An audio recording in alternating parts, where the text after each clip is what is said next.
Hello and welcome back to All For United YouTube channel with your host, Usmaan. We are back with our favorite show.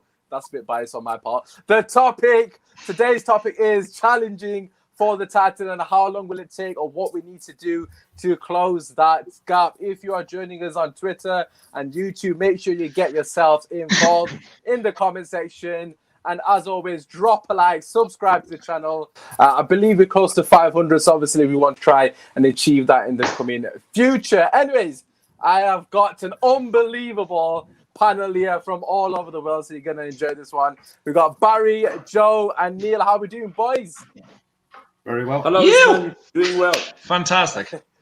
Good to see you all. Obviously, a nice variety of accents as well, so that's always good to see. Man's a bit boring from Sheffield, isn't it? But we'll ignore that. So let's get straight into it. Like I've already said, let us know if you've got any questions. Put them in the comment section. We will read them out as we go along. So we're going to start with you, Barry. The question for today's show is: how long or how much do we need to do to close the gap, in particular with Liverpool and Manchester City, and of course, challenge for trophies? What do we need to do? Well, I think we're a lot closer than we were about a year ago, but we are still a gap away from both Liverpool and City. I think that our biggest issue is our sort of first 11 that chooses itself can compete with the best of them. But the problem is I don't see anybody coming off the bench that can change a game. So I think we need at least another 2 transfer windows before we can do that. But if we do have a good window with Jadon Sancho and 1 or 2 others, I would love to see Jack Grealish coming in as well, and another centre-back. I do think we can compete. But in terms of now, I think a bit unrealistic. Right, okay, first and foremost, I don't know if for you guys, but the audio cut out at the end, Barry, for me. I heard the start. But just regarding the signings, I personally do agree we definitely need more additions. If you haven't already, check out Joe's transfer show. He always updates us with transfer news. Neil, will come to you regarding what Barry said there to start with. He's obviously alluded to the lack of squad depth. What are your thoughts on that matter? The squad's not deep enough, without a doubt. We need three players that should step into the first team. We need maybe 4 or 5 total in signings. I have to disagree with Barry, and I think anybody who's watched me on this before knows exactly what I'm going to say. Grealish, not a chance for me. Not even in a League Cup team or an FA Cup side. But I think we need to buy, if we're going to buy to players that go immediately in the first team, we need to buy absolute proven winners, but they still have to have United's DNA. I would also like to see how good our youth is, and are they worth plunging in. We've done quite well with our youth in the last, since Solo's been there. You know, McTominay's a decent prospect. Obviously, Mason looks first class. Rashford. So there's 3 that have come straight from the youth, and Brandon Williams as well. But I don't think we're a million miles away. But I've written down with possibly 3 years of challenging to win the title. But I just want to see progression year on year, measurable progression. Yeah. That's what I look at the moment. It took Ferguson a long time to turn us into a challenging team, and I think it could take Ollie just as long, if not longer, maybe in some respects. Yeah, I completely agree in terms of it's important that we see measurable progression. Obviously, that's something that we've definitely seen in Ollie's first season. Joe, I don't mean us coming third next year. I mean us closer in terms of our points totals to where we need to be. Of course, yeah. I don't care if we come fourth, as long as our points totals are getting better. I'd like to see Old Trafford turn into a fortress again.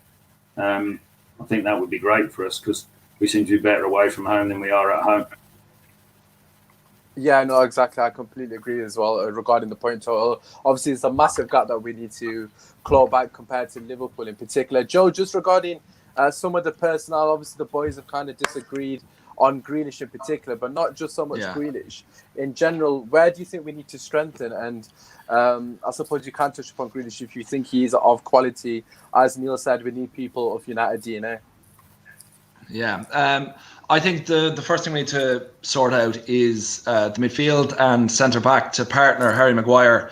But, like, I don't know how we can think we can rely on Matic going forward. I've not with him, like, he's a model pro and he was excellent in his day, but we're going into the new season with him, 31 years old, as a starting centre midfielder who was pretty much out of the club in January. So I have a lot of concerns there. I think Jadon Sancho, and this what does my head in so much, is that it's every transfer window. We know we're getting Harry Maguire. Who was it before that? Wan-Bissaka as well. Wan-Bissaka, Bruno Fernandes. It's going to be the same with Jadon Sancho, that it's going to go on for weeks and weeks and weeks and weeks. While City have already bought 2 players, Liverpool are after Jamal Lewis, and they know they're going to get him, and they're going to be fine. They're going to just need, progress where they need to progress, and we're going to keep falling behind because we just don't get the personnel we need to get in, that we know we're going to get in quick enough. And it's so frustrating. It's so frustrating. Like, every year we know the players we're going to get before we get them, but it goes on for so long. Just look at Nathan Ake. Bournemouth are go down 1 week, the following week he's at a new club. They have your man from Valencia as well, and I think they're looking at 2 more players. I guarantee you, City will make 1 more signing before we get Jadon Sancho, at least. Yeah, I think as a United fan, and I'm sure most of us will agree with what you said, Joe, there. I completely understand where you're coming from. I think the frustration for me as well does come down to the fact that we're so slow in the transfer window. Like, we've known about Jadon Sancho, realistically speaking, since March. Let's be honest. He made it known that he wanted to come back to England. Obviously, there was speculation that it might have been Chelsea, and then obviously that kind of deteriorated because they signed Ziyech. Look at the way they've signed Ziyech and the way they got with Werner. We're still dealing with 1 player. Barry, we'll come back to you. So regarding what Joe said in terms of recruitment, what are your thoughts? Do you actually trust the board to get the recruitment? Obviously, last summer we wanted Bruno Fernandes. Apparently, he wasn't United DNA in summer, but in January we signed him. So what is your thoughts on that now? I'll tell you what my thoughts are. Firstly, one of the beauties is that we all have different opinions. And just coming back to Neil disagreeing with me about Jack Grealish, maybe I should use as an example, just we need to strengthen the midfielder. But if you take somebody like Grealish, to me, he's vastly superior to Lingard, Pereira, Mata and Fred. And that's who we have to offer in the midfield. I do agree with him about offering the youth some chance, but probably in some of the peripheral competitions like the League Cup. We need some world-class players to come in. As far as trusting the board, my biggest problem, I think, is I don't trust the journalists. Because if you look at the trajectory of every United transfer that we've seen in recent years, it starts off with speculation that a player is coming. Then he's coming. Then he agrees personal terms. Then you can guarantee that the journalists report that the transfers hit a snag and that he's interested in another club. We had even Jabala, didn't we? We're the only club that this happens with. Liverpool, Man City, I don't like mentioning the opposition, but if you look at how they do their business, a player's mentioned, he's in their shirt within a couple of days. And my sense of it is that the board is not competent, but that's the sense I get really from reading what the journalists report. And I do think that United need a director of football. I think Ed Woodward is a totally inappropriate person to be sort of governing all these transfers. There's other names that we hear like Matt Judge. I don't think these guys are the right guys to be doing this. And it would appear that every time United are involved in a transfer, the opposition up the transfer fee. Agents use United to bolster their sort of clients' standings at their clubs to negotiate new contracts. So I'm confused because I find there's very little credibility in what I read in the newspapers. Yeah, no, I hear what you're saying, and then Neil, I'll pass it to you. Regarding if you're wanting to go back to challenging, do you think the board is going to be a massive detriment to us trying to get back to where we belong? Right, this might sound controversial, but I'm not sure not sure the board. I just think we've got a system. We just don't identify the players in such a way. We don't do that quick enough. Ferguson was always given as much money as he wanted under this board. The only way the Glazers are ever going to, if they ever sold the club for a profit, the only way they're going to get a decent return on their investment is if the club's successful and profitable. Yeah. Ferguson never made any complaints about the lack of funds being made. And, he spent plenty of money on some poor players as well under his tenure. We need the director of football is the one thing that I wrote down. Bigger concern for me is the lack of a director of football. Other clubs seem to get deals done quicker, and the common denominator is the director of football. We haven't got one. We need one desperately. Otherwise, we're going to be in the same as we are. And Barry and I are pretty much the same age, and we can remember, United, the price goes up 10%. Well, we're used to that now, so it's not our money we're spending, and it's not absolutely. So just spend the money, but get a director of football, and I think a lot of the problems are going to go away. To be honest. Yeah, it's an interesting point. I feel like with the director of football situation, it's almost like we've been teased that we're going to get one for so many years now. I think it's almost like Woodward knows that he's not capable of doing the job that we want him to do. And then every time it seems like we get close to signing with someone as a director of football, and then it just deteriorates. The deal seems to deteriorate for whatever reason. Joe, we'll come back to yourself, obviously, regarding recruitment. It seems like you all kind of agree in terms of, the board being very slow. Obviously, Lee, you've got a slight different preference on that, which is understandable. But regarding the personnel, Neil's already referred to there have to be United quality, a United DNA. But not only what does that mean to you, Joe, but who would you go for? Obviously, I know you've already mentioned Grealish, but what other positions do you think are pivotal for us to actually get in a position that we are going to challenge? Because we're quite far off, let's be honest. Yeah, look, we're miles off. Let's be honest. Like, if we want to take the last game as the last game with Lask, for anything, like we were already through anyway, but we put everyone out there that's looking to fight for a position, and there was nothing. I was like, it's either they didn't seem to care, or I know that it was the first time these guys ever played together, but it seemed to be such a struggle for them to go against this minnows in Europe, which is mind-boggling. You know what I mean? Like, and that was very worrying. Because these are guys who know they're not going to be starting the next match, but maybe going to the next season they can really fight for something. But if that's our depth, we're in big trouble. We're in big trouble. And a lot of it, like with the board, like we were saying, like I was saying, centre midfield, like we got Jadon Sancho in about 2 months' time, maybe we'll get him. Centre midfield with Van der Beek, centre back, I'm not sure yet. I want to stay a mile away from Grealish as well, not just because I'm Irish and there's the history there, but just because he's not there. He's not. He's just not good. He's not good. If I'm being honest, he'd do great at Arsenal, absolutely, but he's not our kind of player. And the main issue as well. He'd be good at who? The party, Grealish, the Christmas party. Yeah. Fairness. Neil's really not. If he's organising it, it's a great party. It's a hell of a party. Yeah. I want to go to that party. I agree with Neil 100%. But with the whole thing about why we get added 10 million on, it's entirely Ed Woodward's fault. Because as soon because we lost Ferguson, we lost Gill in the same window, we'll say, in the same transfer window. And then Ed Woodward was promoting himself to the fucking god. So immediately, his first statement, pretty much, if anyone remembers, was open the wallet and say, we can, whatever anyone's going to pay, we can match that. Absolutely. Which is so, and then because of that, that's why Dortmund are holding us out. That's why Leicester held us out. That's why Sporting Lisbon did it with us. Like, you're saying we're only going to pay 70 million instead of 85. They'll go, we know you want them. We know you can afford them. You've said non-stop you can afford these players. So we'll just wait. And then when it gets to the final 2 days before the window, they'll say, add on an extra 5 million or whatever, because they know they've got him. They've got him in the bag. And it's entirely Woodward. And Solskjaer, and like they say, there's apparently a system there. I was listening to Andy Mitten a couple of nights ago. It is that the scouts work through Solskjaer. They say the players they want, and then they give a list. And it's been through everyone. They give a list to Woodward, and then he gets them. But then he goes and gets them in the most way possible that a blind man who has never witnessed football in any form in his life could get a player quicker than he can.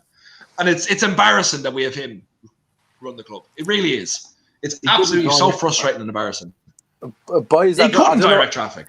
I don't direct traffic, Woodward. I don't know about the rest of you guys, but I'm getting the feeling that Joe's not a fan of Woodward. I don't know what's giving me that impression. I'm thinking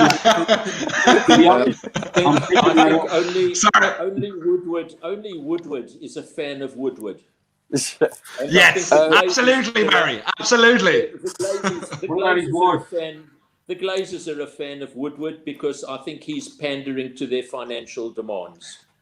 Yes. I think if you look at how some of our behavior in the transfer market, I think a great example is if you go back to when we signed Fellaini, who had a buyout clause of 27 million in his contract, my God. and we paid over that to eventually get him. I think when you look, for example, I think that Bruno Fernandes has got to be one of our best signings in recent times. Yeah. How did we pay more for Fred than we paid for Fernandes? Well, Barry, we was haggling over 4 million last summer for Bruno and saying we didn't want to pay extra 4 million for him, which I think that just emphasizes everything wrong with the board. I just want to come off the board for a second because I don't want to just be over the board. And I'll pass this to you, Neil. Joe made a very good point regarding the team against last. So for me personally, watching that as a fan, I wanted to see those players come onto the pitch and show why they should be wearing that shirt next season. You know, I didn't want to be too over the top, but I did feel there's a potential that but some of those players may have been playing the last game for United, because let's be realistic, some of the other games left in this season, they shouldn't really feature in them games, with all due respect. Minus maybe a cameo, so to speak, or if someone gets injured. But that was their chance to grasp it. And I personally, I didn't feel that any of them grasped the opportunity, really.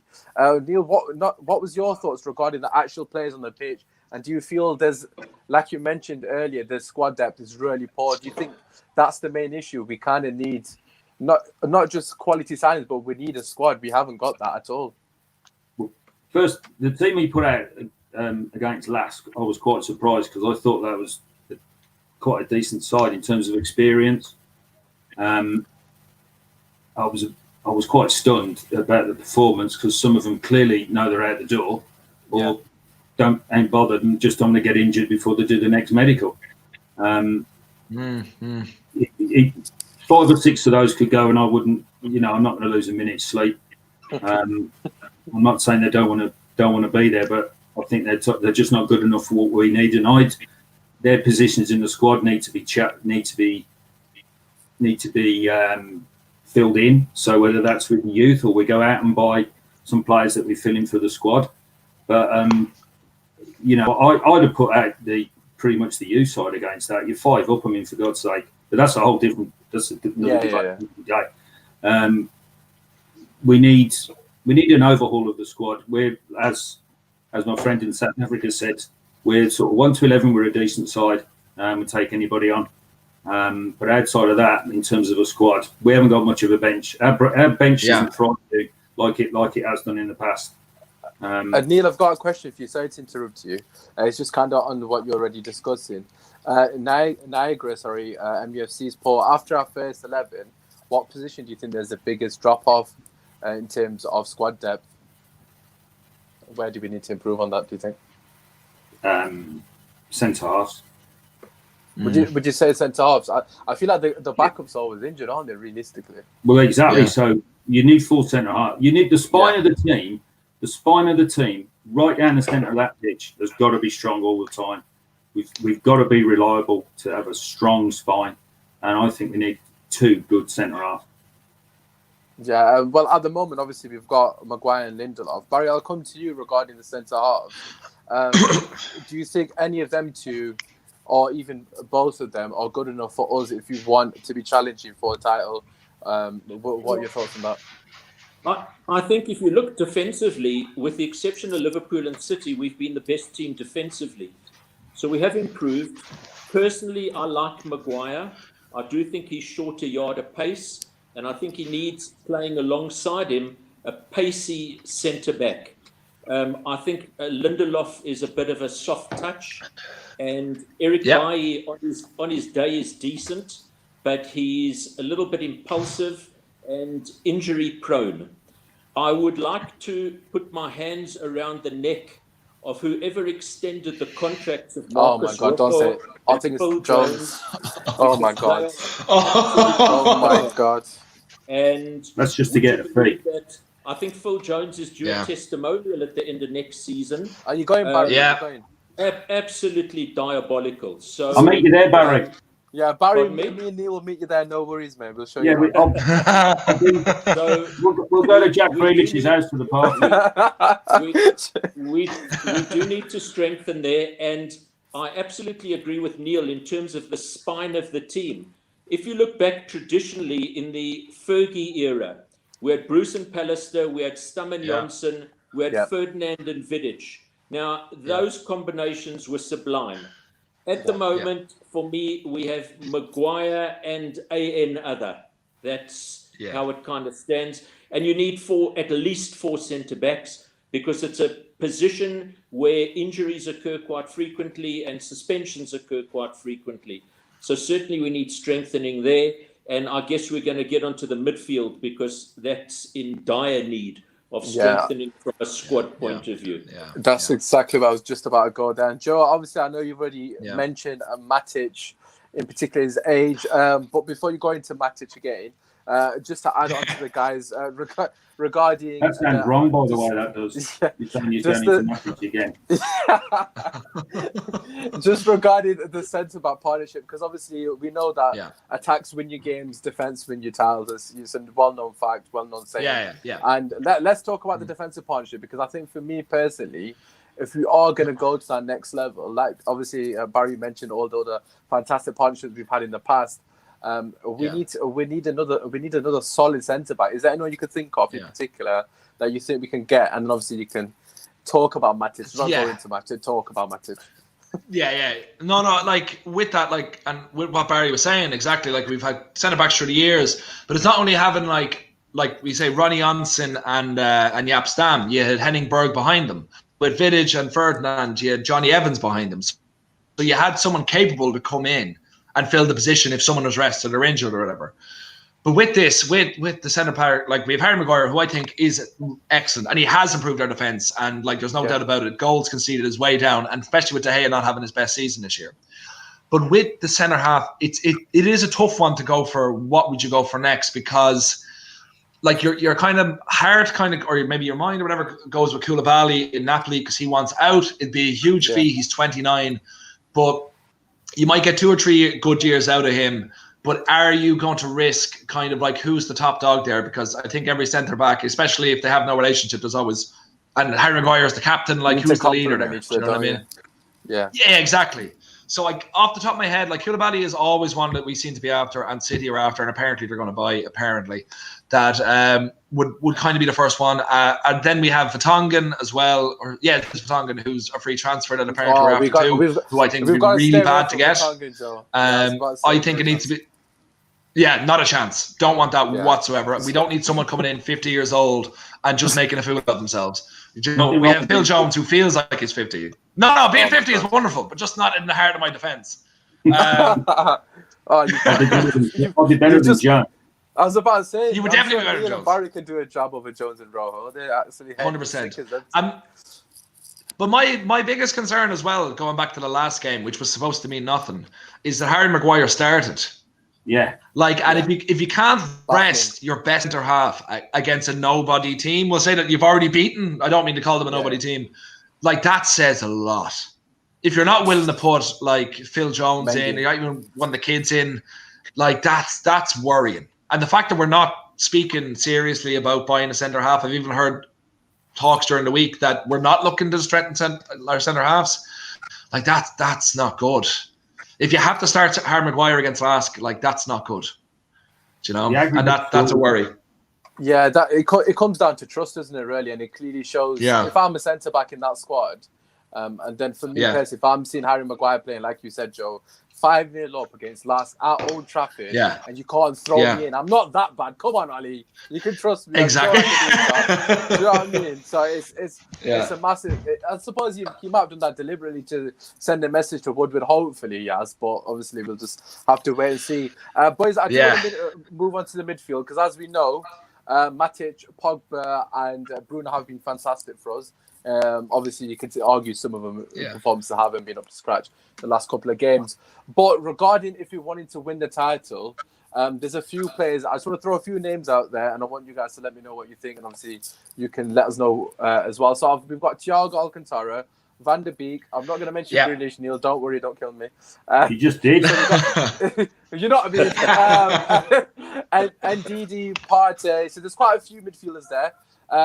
All of which I think are better than what we've currently got. The question is, regarding challenging, do we need to be more ruthless with some of the players like Fred? And obviously, I'm not saying get rid of Fred and McTominay, but do we need to be more ruthless, or do we need to be patient, Neil, with obviously the likes of Fred and McTominay, or should we just go out and replace them wholeheartedly? Oh, I moved him by accident. Sorry, apologies. Well, you've already cut me because you mentioned Grealish.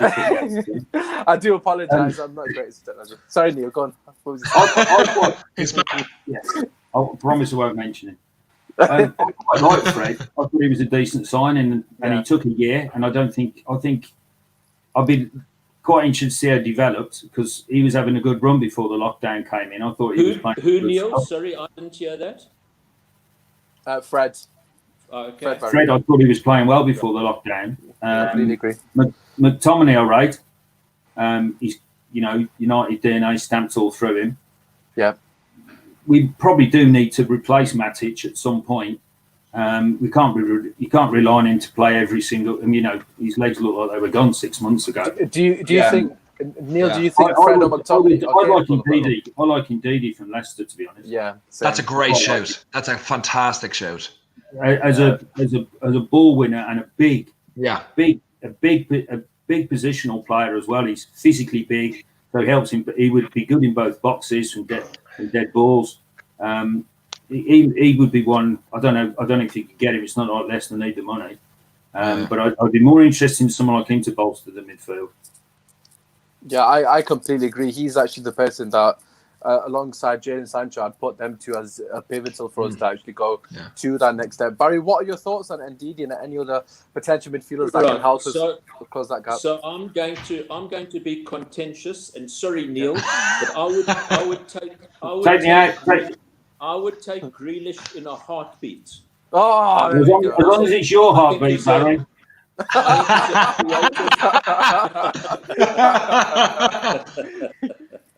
He's a creative player. I know we're talking about defensive midfielders. Matic certainly improved, but age is catching up with him. I do see McTominay possibly as being a long-term replacement. But now I'm really going to speak my piece. I would like to see the guys wearing the numbers 14 and 15 shirts shipped out of our club. I don't think they are nearly good enough. The ones that Sean B named, Barry. Yeah. And let's remember, as we have been told for the last 7 years, Jesse is a young lad still learning his craft. Okay, those are, for me, those are two headless chickens. Right. And it really irritates me when the two of them come up against really mediocre opposition like we did in midweek, and we're told maybe there's a new role for them on the left wing. I think that's utter garbage, and I would like both of them out the club. Juan Mata, who I think has got one of the best football brains I've ever come across in the game, his legs are gone. And for me to watch him playing on the right wing, it's an insult to him because he has no pace whatsoever. He's a waste of space there. And I'll be even more contentious. I don't think Fred is nearly good enough. And I think that he gives the ball away way too often. The midfield performance against Lask, McTominay and Fred were absolutely dire. And I agree. I wanted in that game, I would like to have seen more young players, and I would like to have seen more heart from those players on the field battling for a place in the first 11. We didn't see that. So I think we need 2 or 3 new midfielders, or we need to promote some of the youngsters that can perform in midfield. You know, the likes of Garner, Levitt, but not in major games, in some of the peripheral games. Coming back to Ndidi, another player I'd take in a heartbeat. Absolutely. Is that on Neil's heartbeat? Because I think he agrees with that one, doesn't he? That is on Neil's heartbeat. Yes. As long as you don't put Grealish on his heartbeat, obviously we need to protect him at all costs. I say it again just to irritate Neil and Joe. I would take Grealish in my heartbeat. Boo! Oh, God. Right. You don't mean Jack Grealish? Is there another Grealish out there that I've not known? I believe there was a Tony Grealish. He's a decent player, Neil. I remember him. Oh, God. Yeah, Tony Grealish. He played for Ireland. Let us know in the comments what you lot think about Grealish. Obviously, there's quite conflicting views on that matter. But let's move on. Let's move on from the transfers. And obviously, we've spoken about the board at the start again. Let us know what you guys think. The last sort of topic I want to talk about is, of course, Ollie. Some people think he's fit to do the job to get us back to challenging. I think personally he's done a fantastic job this season to get us in the top 4. But to go to the next step now, is he the man to do that, basically? I'm just going to make it as simple as that. Joe, we'll come to you first and foremost. Has he got the capabilities? Has he got the know-how to get us back to winning titles, trophies, etc.? I genuinely don't know. Okay. I feel like there is the bones of something going on there, and I feel like he is improving and he is like learning and he is getting better. And like our games against the top 6, I would say like the matches themselves weren't very even because we tend to sit back and hit in the counter and win those ways. But our record is really good and he's getting better. Like we said, this season has been a marked improvement on what last season ended on. Yeah. And the fact that he got the players back on side again when I was very worried around Christmas. I had, unfortunately, I have friends that are Liverpool fans. I had them message me saying, "Oh, you clearly must want him gone now." And I've always said, give him the full season. And I said, if he doesn't get top 4, we'll assess from there. Like if things have gotten so bad that we're falling off the edge and like clearly like he's just not made for it, I'd be like, get rid of him then. But like we were playing, like up until the Southampton game, we were playing great football. Yeah. Like the players were all behind it. And it wasn't just because we're coming back from lockdown. We were doing really well after the lockdown, after that awful Burnley game. Everything seemed to start to click. We'd have a few games where it was awful, but like we got through it. We didn't lose, obviously. But I don't know. I feel I want to give him the chance. And I feel like next season will say a lot. If we continue just getting top 4 for next 2 seasons and we are challenging for trophies outside of the Premier League as well, and we need, like this Europa League actually will tell me so much because I am very worried. I'm watching the way everyone played. Like we won't even talk about the last game, but we'll talk about the previous United games. Like it seems that when the head drops, it's so hard for him to pick them back up. Because after the Southampton game, we have not really played a good game of football since. I wouldn't even say the Leicester match because we won that 2-0. It was the last 20 minutes. We didn't do anything. Great. Yeah, we weren't great. So I'm hoping the break now from the Leicester game up until we play Copenhagen, like if we go out, because we have to go out and like really put the sword to Copenhagen. Like we can't let them come into the match because we're better than them player for player. But it seems every time there's that bit of pressure on, we don't perform. And that's my concern. It's kind of like when the big teams come, we sit back and we beat them on the counter because we got quick, we got lightning fast players, we got Fernandes with a bit of creativity. Like you can do that, but we actually have to play football. So like I think we'll beat Copenhagen. If we beat them 2-3-0 or something along those lines, I'll be like, great, bring on probably Sevilla. I don't see Wolves get through. I think they're wrecked. But like Sevilla, Inter, like they're different ball games altogether. So like I don't know how we'll get on against them. But if we win the Europa League or at least go out playing football, I am so optimistic for next season because I feel we have Sancho coming in, hopefully 1 or 2 other players. I think we can really lift from there. But if we go out, like don't forget, like under Mourinho when we almost went out to Celta Vigo, like we went through on away goals when they should have scored in the last second. Like that could have changed the whole narrative. I was literally behind the net. I was behind the net as well. I don't think I'll ever forget that him missing. I don't even know how he's done that. But you obviously touched upon a few things first and foremost. I just kind of want to focus on the Ollie aspect that you mentioned as well, Joe, regarding you're not really sure where it is. Neil, has he shown you enough as a manager tactically in terms of his in-game management, in terms of progression with styles of football to make you warrant him an opportunity in terms of he's going to get us the Premier League, he's going to get the chance, or at least compete? That's what we want as United fans, at least to be challenging. I think the first 12 games of the next season, then I think we'll know whether or not he's cut out for the job. Because after by the time we play 12 league games, you've got an idea. We have to start the season fast if we are considering at least challenging. And I think the first 12 games, if we haven't started well, the pressure's going to be massive on him. Because then, the season could go down the pan. We've obviously got the Champions League would start to, we'd have started the group stages with that. We'll see if he's tactically aware he is when we're playing in the Champions League. But I think the first 12 league games will give us a real insight as to are we there or thereabouts, because there's a lot more optimism about the place than there was at the start of last season.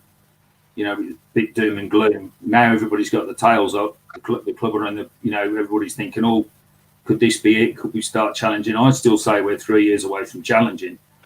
Whether Ollie's the man, I think we'll know in the first 12 league games, to be honest.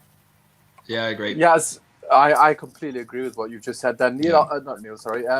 Barry, I'll pass it on to you regarding Ollie's credentials to take us to that next step. What are your thoughts? Are you still optimistic? As Neil said, compared to last season, it's a massive difference in terms of a positive sense. And a lot of that is down to Ole Gunnar Solskjaer and the way he's dealt with the pressure. But do you think he's got the capabilities to go to that next level and actually challenge the big two, so to speak, currently? I think that Ole is divisive. If we look at his career thus far as a manager, it's kind of gone in 3 phases. When he was the caretaker, everything was going great. We were terrific. As soon as he got the job, we became utterly dire towards the end of last season. And the first part of this season, we were poor. And then he's kind of rallied. I think that fatigue has set in during this lockdown. And he's been obliged to choose that sort of best 11 because he knows that coming off the bench, he doesn't have game changers.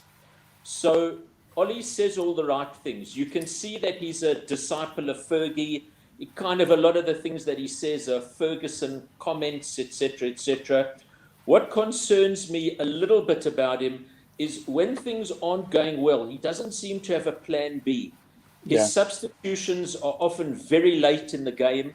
It's very unusual that he makes a change at half time.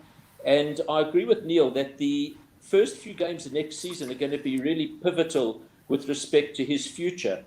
Now, we're dealing in an age of instant gratification. I mean, Juve have just sacked Sarri, despite the fact that he's won the league 6 sets of seasons. So we have this type of thing going on, although in the UK, there's probably a little bit less of that. I think that he is a work in progress. I do think that he's improved.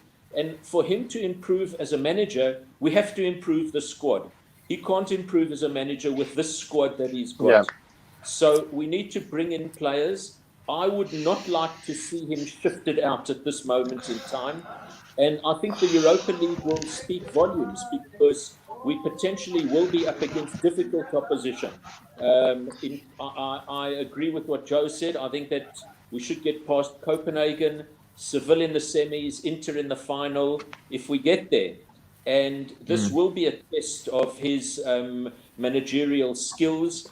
I'm a little bit also skeptical about those that he's got around him in the coaching staff. Mike Phelan's an experienced guy, but the other guys, McKenna, Carrick, etc., Mark Dempsey, these are relatively inexperienced guys, but I think you've got to give him a chance. And as Neil said, if we improve season to season, but at United, we shouldn't be saying our aim is to finish in a Champions League spot. Aim is to win the league. Yeah. And to win the league, that shows how far we've fallen. He needs reinforcements. He needs reinforcements. And it's a matter of whether the board will grant him the players that he wants. Yeah, no, I completely agree with what you've said there, Barry. And obviously how Neil just added there is how far we've fallen. That is the main concern, obviously, the standards of the fans in terms of where our bar is a lot lower now, and we need to try to get it back to where it belongs. Just to finish off, guys, I just want you guys to conclude what your thoughts are regarding what we need to do to challenge and how long you think he'll take? I know, Neil, you've already said 3 years, but be interested to see what you guys think regarding what the steps of. Do you think we can actually go towards that next level? So, Joe, we'll come to you first just to conclude the show. What are your thoughts? What do you reckon? My thoughts are 3 to 4 years. I think that, like, I'd love to say, like, we should be challenging, but it's also about kind of building the base so we can stay up in the top four, because the only teams that haven't fluctuated up there and probably won't for a while are Liverpool and City. Like, everyone else, unfortunately, and we shouldn't be among them because we are able to afford the best players in the world, but we just haven't got the right players. Yeah. So 3 to 4 years, it's hold on to the best players we have now. Solskjaer is so good at keeping them happy. Like, if we were still under Mourinho, Pogba, Rashford, Martial would all be gone, and would like, and we can't forget that where we're coming from and what Solskjaer inherited. So I feel 3 to 4 years, good recruitment. Sancho will be a great signing, but like, and bring in the youth, which he is doing. So I feel like everything is going the right way, and I feel like if anyone is able to keep the fans tempered, it is him, because he is one, like, the most iconic players who ever had at the club.